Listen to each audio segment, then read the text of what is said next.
کہ دو ملکوں کی سرحد کے باوجود ہم جس فکر سے وابستہ ہے، جس منہج پہ ہم قائم ہیں، اس کی جڑیں بہت دور تک ہماری زندگی کے اندر پیوست ہیں۔ آپ میں سے جو لوگ محمد رسیدہ ہیں، بزرگ ہیں، وہ اس بات کو اچھی طرح جانتے ہیں کہ اس ترائی کے پورے علاقے میں آج کتاب و سنت کی جو روشنی نظر آ رہی ہے، سلفیت، اہل حدیثیت کا جو فروغ یہاں دکھائی دے رہا ہے، اس کے پیچھے اللہ رب العالمین کی توفیق کے بعد مولانا عبدالعزیز رحیم آبادی رحمت اللہ علیہ کے شاگردوں اور خاص طور پہ امواء مدینہ الشیخ یا امواء شیخ تولی یہ ہمارے جو بزرگ علماء کرام تھے، جو اصحاب تھے، جن میں خاص طور پہ حافظ محمود صاحب اور ان کے بعد صاحبزادوں نے اس علاقے میں علم کی روشنی کے ساتھ ساتھ سلفیت اور کتاب و سنت کی تبلیغ و اشاعت کا بڑا کام انجام دیا۔ میرا تعلق چونکہ بنیادی طور پہ اسی بستی سے ہے، اس لیے میں یہ محسوس کرتا ہوں کہ یہ علاقہ، یہ بستی اور یہ ادارہ فکری اعتبار سے اور منہجی اعتبار سے یہ وہی روشنی ہے، یہ وہی چیز ہے جس کو ہم اپنی بستی امواء میں محسوس کرتے ہیں، یا پھر آگے آنے کے بعد جامعہ امام ابن تیمیہ کی صورت میں دیکھتے ہیں۔ میرے بھائیوں، تاریخ کے اس ابتدائی دور کے بعد دوسرا دور جامعہ امام ابن تیمیہ کا شروع ہوتا ہے، اور اس بات کو بتانے کی ضرورت نہیں ہے کہ جامعہ امام ابن تیمیہ نے ترائی کے اس خطے میں جو اثرات مرتب کیے ہیں، چاہے وہ تعلیمی میدان میں ہو یا دعوتی میدان میں ہو، ان سے صرف نظر کرنا کسی بھی صاحب عقل کے لیے ممکن نہیں ہے۔ الحمدللہ مجھے انتہائی خوشی ہوتی ہے، میں جب بھی اس علاقے میں خاص طور پہ کسی بھی پروگرام میں، کسی بستی میں جاتا ہوں، حاضر ہوتا ہوں، تو وہاں کے پروگراموں میں جامعہ کے فارغین، جامعہ کے فارغات اور جامعہ کے منہج کا مکمل توضیح محسوس کرتا ہوں۔ آج آپ اس ادارے میں دیکھ رہے ہیں جو پروگرام مرتب کیا گیا اور جو چیزیں آپ کے سامنے پیش کی گئی، یہ ان لوگوں نے جنہوں نے اس پروگرام کا مرتب کیا ہے اور جو آپ کے سامنے پیش کیا ہے، یہ حقیقت میں جامعہ امام ابن تیمیہ کے تربیت یافتہ علماء ہیں جو اب یہاں اساتذہ کی شکل میں موجود ہیں۔ اس لیے میرے بھائیوں، ہمارا اور آپ کا یہ رشتہ قدیم بھی ہے، تاریخی بھی ہے، اور موجودہ دور میں جامعہ امام ابن تیمیہ کے حوالے سے اس رشتے کی مزید تجدید ہو رہی ہے، اور اللہ کا شکر ہے کہ یہ رشتہ آئندہ بھی مختلف میدانوں میں ہمارا قائم رہے گا، ہم ایک دوسرے سے مربوط رہیں گے۔ حضرات، میں اصل حاضر ہوا ہوں اس پروگرام میں ماہنامہ یہ سماعی اللہ النور، جس کی آج رسم اجرا آپ کے سامنے ہوا، اس مجلے کے حوالے سے میں صرف ایک بات کہہ کے اپنی بات ختم کروں گا، اور وہ یہ کہ آپ کا یہ ادارہ معہد النور، جیسا کہ مجھے بتایا گیا، ابھی میں نے سنا اور اس مجلے میں بھی پڑھا کہ اس کی بنیاد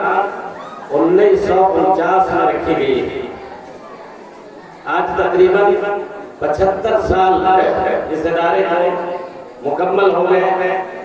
اس 75 سال کی مدت میں اس ادارے نے جو بھی خدمات انجام دیے ہیں وہ بلا شبہ قابل قدر ہیں۔ ہمیں یہ نہیں بھولنا چاہیے کہ ہر دور میں ادارے سے وابستہ ذمہ داران نے، علماء نے اپنی توفیق کے مطابق اور اپنی صلاحیت کے مطابق جو بھی خدمت انجام دی اس کی ہمیں قدر کرنی ہے اور اس کے لیے ہمیں ان کا شکر گزار بھی ہونا ہے۔ آج الحمدللہ یہ ادارہ ترقی کے منازل طے کرتے ہوئے ہمارے سامنے ایک باضابطہ اور مستند تعلیمی ادارے کی شکل میں موجود ہے، اور خوشی کی بات یہ ہے کہ یہ ادارہ پہلی بار جیسا کہ بتایا گیا روہتک کے علاقے میں مجلہ شائع کرنے جا رہا ہے۔ میرے بھائیوں اور بزرگوں کو کسی بھی ادارے کی تعلیمی ترقی اور اس کی شہرت میں ایک بڑا کردار اس ادارے سے شائع ہونے والے مجلے کا ہوتا ہے۔ آپ کو مثال اگر دیکھنی ہو تو دور جانے کی ضرورت نہیں ہے۔ جامعہ امام ابن تیمیہ 1989 میں اس کی نشست ثانیہ ہوتی ہے اور 1991 کے آخری سالوں میں مجلہ شائع کرنے کا فیصلہ کیا جاتا ہے۔ 1992-93 میں مجلہ طلبہ کی ابتدا ہوتی ہے، اور میں آپ کو پورے وثوق کے ساتھ اور پورے اطمینان کے ساتھ یہ بتانا چاہتا ہوں کہ جامعہ امام ابن تیمیہ کو عالمی شہرت دلانے میں جہاں اس کے بانی، اس کے اساتذہ کرام اور اس کے قابل متخرجین نے بڑا کردار ادا کیا، وہیں پہ اس سے شائع ہونے والے ماہنامہ مجلہ طلبہ نے جامعہ کو جو شہرت عطا کی، جامعہ کا جو تعارف اہل علم کے درمیان پیش کیا، یہ ایک مستقل تحقیق کا موضوع ہے اور تاریخ کا باب ہے۔ الحمدللہ آج بھی مجلہ کسی نہ کسی شکل میں آف لائن جاری ہے، اور اس مجلے کے کردار سے جامعہ کی ترقی میں اس کی شہرت میں انکار نہیں کیا جا سکتا۔ آپ دیکھ لیں جامعہ محمدیہ مالیگاؤں ہماری جماعت کا ایک بہت ہی مشہور مستند سلفی ادارہ ہے۔ مولانا مختار احمد ندوی رحمۃ اللہ علیہ نے اس ادارے کا قائم کیا۔ ابتدائی دنوں میں اس ادارے کی شہرت جنوبی ہند تک محدود رہی، لیکن جیسے ہی مولانا نے وہاں سے مجلہ انقلاب شائع کرنے کا فیصلہ کیا اور اس مجلے کو بہت ہی اعلیٰ پیمانے پہ پورے ہندوستان کے اندر پھیلایا گیا، ہر ادارے میں ہر جگہ اس کی تشہیر ہوئی، مجلے نے کمال کا کردار ادا کیا اور جامعہ محمدیہ مالیگاؤں کو میرے بھائیوں جو شہرت عطا ہوئی اس میں اس کے مجلہ ماہنامہ البلاغ اور صوت الحق کا بہت بڑا کردار رہا۔ آپ دیکھ لیں دلی کے جامعہ سنابل کا، جامعہ اسلامیہ سنابل کا مولانا عبدالحمید رحمانی رحمۃ اللہ علیہ نے اپنی زندگی میں مجلہ شائع کیا سنابل کے نام سے، توعیہ کے نام سے، توعیہ کے نام سے اردو میں بہت علمی مجلہ، اور اس علمی مجلے نے جامعہ اسلامیہ سنابل کو نہ صرف یہ کہ ہندوستان میں بلکہ بیرون ہند میں بھی ایک شہرت عطا کی، ایک وقار عطا کیا اور ایک علمی حیثیت دی۔ ان چیزوں کو سامنے رکھتے ہوئے یہ بات کہی جا سکتی ہے کہ آج یہاں کے ذمہ داران نے ایک سیمائی مجلہ شائع کرنے کا فیصلہ کیا ہے، اور میں امید کرتا ہوں انشاءاللہ کہ یہ مجلہ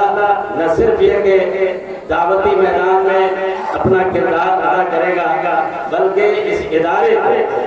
ملک نیپال میں اور اس سے باہر کی دنیا میں بھی اس کی شہرت کا وہ سبب بنے گا، اس کے خدمات کو، اس کے کردار کو اور اس کی تمام کوششوں کو لوگوں تک پہنچا کر کے اور لوگوں کے علم میں اضافے کا سبب بھی بنے گا اور مادی تعاون کا بھی بہت بڑا ذریعہ بنے گا۔ اللہ رب العالمین سے دعا کرتا ہوں اللہ رب العالمین ہم سب کی کوششوں کو قبول فرمائے، اللہ تعالیٰ اس ادارے کو رات دونی چوگنی ترقی عطا فرمائے، اور یہ جو ماہنامہ یہ سیمائی مجلہ نکالنے کا فیصلہ کیا ہے، میں یہ بھی دعا کر رہا ہوں کہ اللہ تعالیٰ اس مجلے کے ذمہ داران، اس کے مقالہ نگاران اور جو مجالس کے لوگ ہیں، اللہ تعالیٰ ان کو وہ طاقت اور وہ صلاحیت عطا کرے کہ اس مجلے کو دوام بخشے اور تسلسل کے ساتھ چاہے جس شکل میں ہو، آف لائن ہو یا آن لائن ہو، اس مجلے کو جاری رہ سکے۔ انہی چند کلمات کے بعد اور آپ تمام حضرات کے شکریہ کے ساتھ میں اپنے بات کو ختم کرتا ہوں۔ وصلی اللہ تعالی علی نبینا محمد وعلی آلہ وصحبہ وسلم۔ السلام علیکم ورحمۃ اللہ۔